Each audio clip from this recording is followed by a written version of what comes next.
aussi complexe que cela.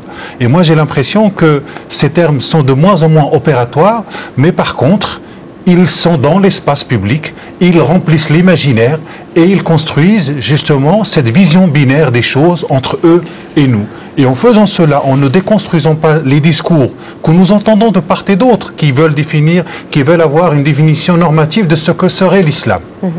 L'islam, je ne sais pas ce que c'est, mais je peux l'analyser à partir des discours des gens qui s'en réclament. Alors, question basique, qu'est-ce qu'un fondamentaliste, par exemple ?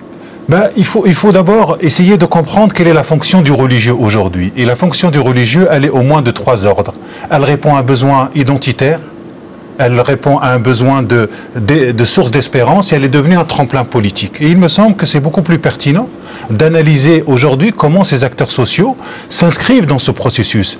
Alors, un fondamentalisme religieux, on pourrait dire que c'est quelqu'un qui a tendance à ne pas prendre conscience qu'entre lui et le texte, il existe toute une épaisseur historique. Et il a l'impression que le texte lui parle directement et il prend la réponse du texte sans oublier la question qui a soulevé le texte et en ne voyant pas que la réponse du texte soulève elle-même une autre interrogation, simplement d'un point de vue religieux. Et qu'est-ce qu'un salafiste ?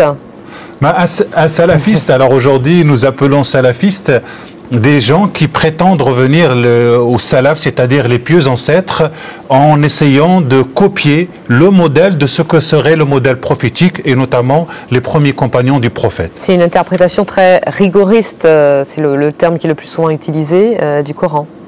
Oui, en tout cas beaucoup plus, c'est pas tellement le texte coranique, c'est plutôt ce qu'on appelle la sunna, c'est-à-dire la tradition prophétique, où on essaye de copier chaque geste de ce que serait ou de ce que nous pensons être ou de la représentation que l'on aurait des premiers temps de l'islam. Et en faisant cela, on absolutise